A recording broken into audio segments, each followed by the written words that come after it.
So this morning I had a scheduled detail at 9 a.m. It was gonna be a super light day, just one vehicle for $160 on a wash and wax. It was gonna take me no more than like 2.5 hours, and then I was gonna be done and come back home and do some other things.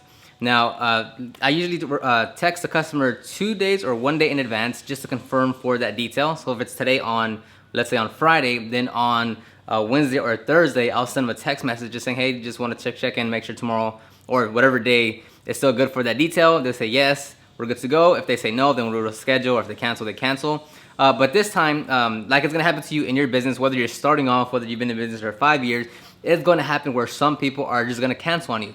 So this customer this morning didn't confirm the yesterday's text. I called them this morning, they didn't pick up, and I text them again this morning, and he didn't text back. I was gonna head out just because sometimes, like, I know I have some customers that like just don't check their phone, like, and then they'll call me and they'll say like, hey, look, I'm sorry, I don't check my phone, yada yada. So I have customers like that that just simply don't check their phone. So it wouldn't be surprising if this customer just didn't check their phone, was still sleeping in, and so I was still on my way over there, and also they weren't far by any means necessary. So I was still gonna go over there, even though he didn't confirm and didn't pick up the morning text, didn't reply to the morning text. But as I was driving to the customer's location, he said, hey, look, family emergency, I can't make it, let's reschedule for another day when I get back. So the two things I want to point out is, one, if someone cancels on you, or if someone doesn't reply, or if someone, cancels on you, it doesn't necessarily mean they don't want your services anymore, right? Like, yes, you missed out on revenue, right? You're hoping for this $200, $400, $500, $700 detail, and for whatever the circumstance, they had to cancel and reschedule. So number one, just because they cancel on you for that day, there's a mosquito, doesn't mean that they're actually not going to book with you again. So if they cancel for whatever reason, it doesn't matter the reason to you, you just have to know that they canceled, whether it be a family emergency, whether they want to go out somewhere last minute, it doesn't matter. You need to reschedule them. That's number one. If they cancel, reschedule. If you try to reschedule and they say, okay, I'll reach out to you back in whatever, 2 weeks, a month, then it's your job and responsibility to reach out to them in 2 weeks and a month to try to get them rescheduled. If you just flat out know that they canceled on you, then yes, that sucks. You had a scheduled detail, you could have filled that spot with someone else, you were expecting that however much money of a detail was gonna be, but yes, it sucks. They canceled, you got all worked up, you prepped your van, you're ready to go, you scheduled your day around it, you could have moved the customer. Look, a lot of things you could have done had this customer not just canceled on you last minute, but that's the part of being in business. There's no other workaround around it. It doesn't matter if you're just a one-man band or you have 37 employees, you're still gonna have that problem of people scheduling in and having to reschedule or cancel altogether last minute or in a few days in advance. Now, of course, if they cancel, if you send a reminder text and they cancel 2 days in advance, that's great. You have enough time to book someone in, but things aren't always gonna go as planned. And that's what I actually want to touch on this video in terms of when you have someone cancel on you in your business on a scheduled spot, what does that do to you? And real quick, I just noticed I'm wearing both a U of H shirt and U of H hat. I've actually never been an enrolled student to U of H, University of Houston. I just wear their gear. But so what happens when someone actually reschedules on you? A lot of times, most of you detailers are gonna get worked up. You're gonna get sad, you're gonna get mad, you're gonna get just, these mixed emotions like, oh, okay, why do people do this? They don't value my time, they don't do this, they don't do that. I'm trying to get booked out and people keep on canceling on me. And you put all these like just negative thoughts into your head. So the biggest thing I wanna point out amongst everything else, when someone cancels on you and you get some worked up emotions on it, the reason why it either hurts you so bad or you kind of like second guess about what you're doing, or if you're not worthy enough, or if this is going to keep on happening to you, it's primarily is because you have a lack of lead flows in your business. Okay, so let me actually demonstrate you this because I really want to point out something very important. And yes, I wrote with Expo markers on my car, big deal. It's not going to scratch anything, calm down. Okay, so a lot of times, let's say this greens is money for use for scheduled revenue, right? So you had a detail here, can you see that? It's kind of, yes, you had a detail here, you have a detail here, you have a detail here, you have 2 details on Sunday, on the Lord's Day, you have another detail, so you're just scattered all over the place, right? So the problem a lot of detailers have is when they miss out on revenue, right? That's an X with my finger now. When they miss out on revenue, right? They get very worked up, they get very, whatever, all these negative emotions of like, why this, why that, why did that happen? Let me see if I can zoom in just a little bit more.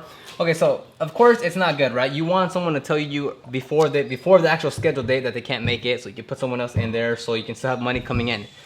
Now, another big portion of running a business is you need to have a consistent flow of leads coming in.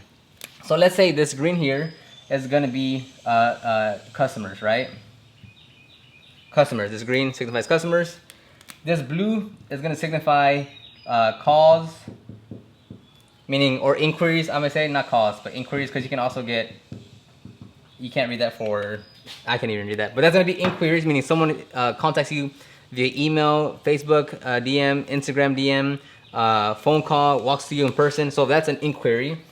And then red is gonna be you have a lead, meaning yes, that person has talked to you, and yes, that person is a qualified lead. So a lot of you guys are primarily focused on just getting something scheduled, right? You want something in your calendar that's gonna be booked in as revenue. But the reason why you get so hyped up about someone canceling or having a missed spot is the primary reason is that you don't have enough inquiries, you don't have enough people coming into your business on a single day to want to talk to you about your services. So most businesses are not going to have people coming into their business every day, which is why they're so worked up on one customer being there to make sure that they have their business, that they're going to make money that day. So because because only like maybe every other day you have someone calling your business asking for services, not becoming a customer or a lead, but they're just simply asking for services, it's very difficult for you to book out your calendar because you have a very limited amount of inquiries coming into your business. So the person that's struggling, that's worried about servicing every customer, is having a very low amount of inquiries coming into their business. Now, let's say someone cancels you here, well, that's because now you're saying, well, you know, now you're hoping that someone else is going to call you within the next 3 days.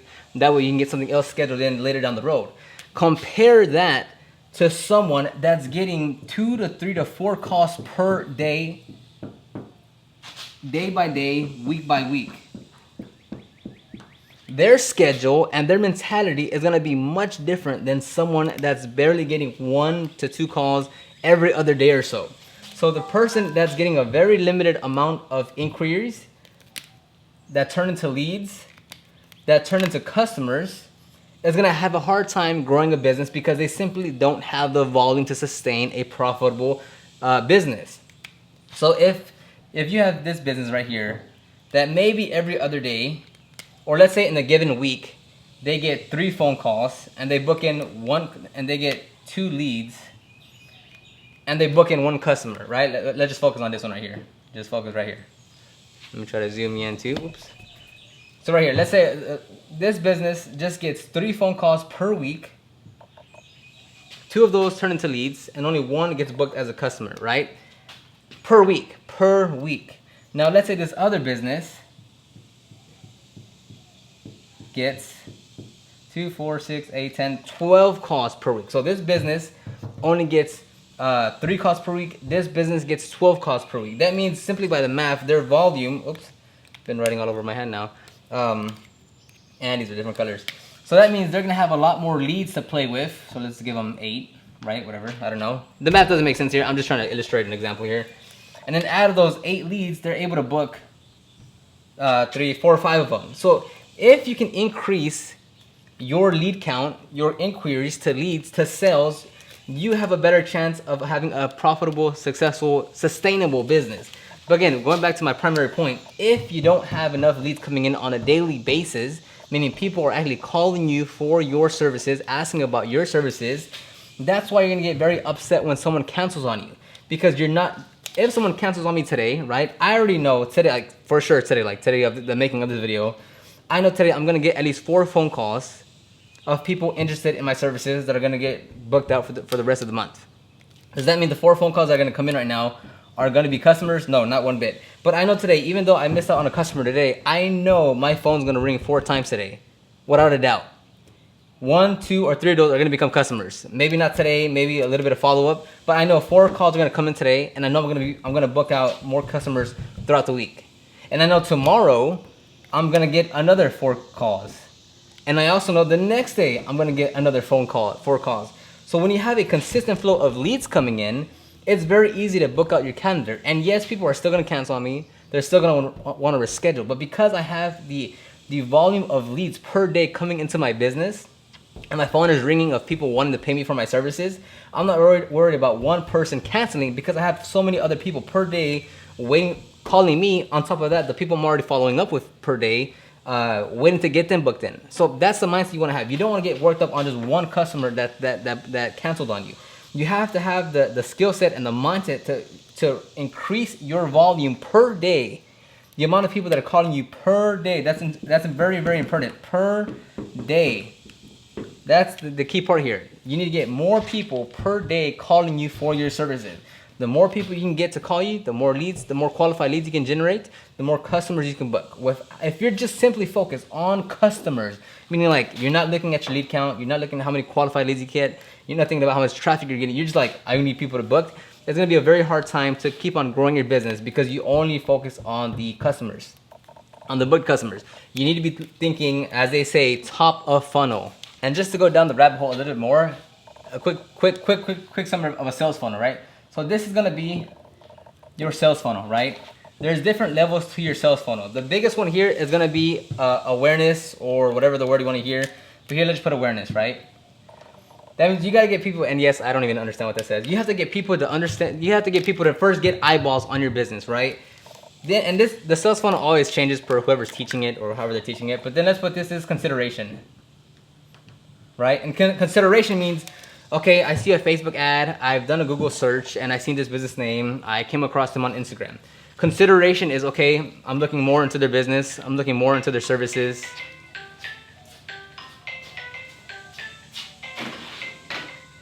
This is Oscar of R3 Detailing. How can I help you?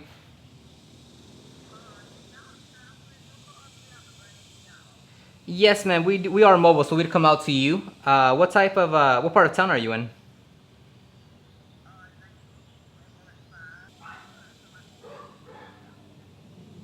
Yes, ma'am. Have a great day. So funny enough, yes, as I was making that video and talking about I know I'm gonna get 4 calls, I got another call from a potential customer. That one, no, did not turn into a customer because my prices were too high. And again, same thing like that. Like a lot of you guys are gonna be like, oh my, you know, people call me, but my prices are too high, no one books in. Like I'm not worried about that person saying I'm too expensive and just hanging up on me, or they didn't hang up on me, but they pretty much just hung up on me because I know there's gonna be plenty more calls of people more than happy to pay my regular rates. Like, yes, I have plenty of people telling me no, I'm too expensive. They're gonna go somewhere else. They're gonna find it cheaper, and that's fine because just like that, I have many other people. We text like 3 times. I tell them the price, and they give me a thumbs up, and they just book in, no questions asked, no problems, because they're going for quality, because they know who I am, and they've looked at me so much online and stuff. They know I'm gonna do great work. So the person that's gonna say no, that hurts your feelings a little bit. It's not a big deal to me because I know I'm gonna have plenty of other people calling me that are more than happy to pay premium prices for premium services, and that's gonna keep the business going. So I'm not worried about one customer canceling on me. Well, we rescheduled, not canceling. This customer rescheduled, no biggie. So I'm not worried about someone rescheduling or canceling. I'm not worried about someone calling me and saying I'm too expensive, hanging up on me, saying they're gonna go find something cheaper, because I'm gonna keep on having calls coming in, and I'm gonna have plenty of other customers that are happy to say yes, that are happy to pay premium pricing. So keep that in mind. Let's get back into the video. So this will be the consideration phase. As I said, someone is looking for more services, someone is looking on your website, maybe they reach out to you, and then they become a lead, let's say, and they formally reached out and they say, hey, look, I want your services, give me some pricing, right? And then the bottom part here is when they actually become a customer, right? They actually generate revenue for you. So the way this works is that, I mean, and you can have different paths in terms of how they see you, right? So this could be through YouTube, this could be through Instagram, this could be through Facebook ads, this could be through Google AdWords, this could be through like whatever other type of marketing channel you can get. And then this would be, again, this is just them getting more information from you. This is them actually reaching out to you and then becoming a customer. Most people, most retailers, most businesses are simply worried about like, okay, how do I get this? How do I get, as it's called, the bottom of the funnel? Bottom of funnel, right? How do I get this part? How do I get more customers? And they're only focused on like, I'm only looking at this part of the funnel. I'm not worried about the awareness of getting more people in. I'm not worried about consideration. I'm not worried about generating leads. I just want more customers without actually evaluating, and you can't see the very top, without evaluating everything else that needs to go into getting customers. So if you want to grow your business, you need to focus on the top of funnel, right? The more people that you could feed top of funnel, right? The more people that come through here, the more people that can come down this funnel and become a customer. Now, obviously, the top of funnel, which is why it's the most important, is because here you want to get the most qualified visitors to your website, to your social media page, to whatever type of content that you have. That's why this top of funnel is always the biggest, because you want to dump as many people as you can here. As people are moving along the funnel, right, people are gonna drop off, right? If you have like 1,000 people come in, right? Let's just keep it real simple. Let's keep it 100. You have 100 people come in top of funnel, right, for that month. How many people are actually gonna be interested in your services? Let's just throwing out random numbers. This actually wouldn't make sense in the real world. Just go with me. Let's say you have 40 people that are somewhat interested, like they're just like browsing around now. And out of those 40, let's say you get 10 people that are actually become leads that reach out to you that say, hey, look, I actually want your services, yada, yada, yada. Out of those 10, let's say 5 of those become actual customers, right? So for the month, you had 100 people see you. You had 40 people thinking about like, yeah, I kind of want my car clean, not really. That doesn't mean they're reaching out to you. They're just like in their head, they're like, okay, I kind of want to, not really, let me see what they're about, nice photos, whatever, whatever. And then 10 people actually do say, you know what, let me reach out to them, see what their price is, let me see how far they are, yada, yada, yada. And then this 5 are actually booked, can you see that? Are actually booked work into this. And if you want to take it a step further, after become a customer, right, you actually have to service them. So then it comes down to, you know, did you actually service them or did they reschedule? Right? Because just because you have them in your calendar, as I talked about this earlier in this video, it doesn't mean they're going to actually generate revenue if they reschedule. But if you want more customers, right, if you want more leads, you have to focus higher at the top of funnel, meaning you have to get more people. So if you want 10, and I keep on moving this because I think I'm going to, if you want 10 customers, let's say, if you want 10 customers, then increase the top of funnel, dang it, increase the top of funnel to 200 people, right? If you want 15 customers, then get this to 300 people. Right? Obviously, this math doesn't make sense in real life, but you can understand, if you want more customers down here, increase the top of funnel, meaning getting more people to know who you are, getting more eyeballs on your business here. Now, a lot of people are going to completely ignore this part. They're going to go to passing business cards, to going to car shows, to passing off flyers. Like, if you want to do that, that's fine. That's in this age of the digital world. I haven't done any of that in the past 4 years of my business, right? I primarily focus on digital marketing because it's much easier to increase the top of funnel with digital marketing because it's a lot more scalable than you actually going out there every single day, passing out flyers, you doing all the work. Instead, let the internet world do the work and just put the internet to use. So that was my long rant. Again, this all comes down to, like, if you're getting worried about someone canceling on you, it's because you don't have this system in place. It's because you're worried about when's the next call gonna come in? When am I gonna make that money again? If you had a consistent flow of leads coming in, if you had 4 calls every day, you wouldn't be worried about one person canceling because you know you have your pipeline full, meaning you have your business stacked with customers or leads waiting to get scheduled into your business. So it's a lot of work, but this is exactly what is meant to be a business. Like, you don't see anything about detailing, about cleaning a car, about the best APC, because this has nothing to do running a business, generating leads, creating this entire sales funnel. It has nothing to do with detailing, with the way you detail, with the polish you're using, the pad that you're using.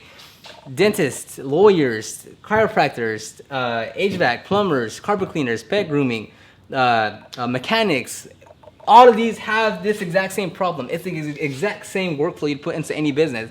But because people are too worried about the type of tools to use as a mechanic, the type of carpet cleaning for their carpet extractor, the type of tools to use for their dental office, for the type of, the books they're reading for the law practice, all that is important, yes, of course, no doubt about it.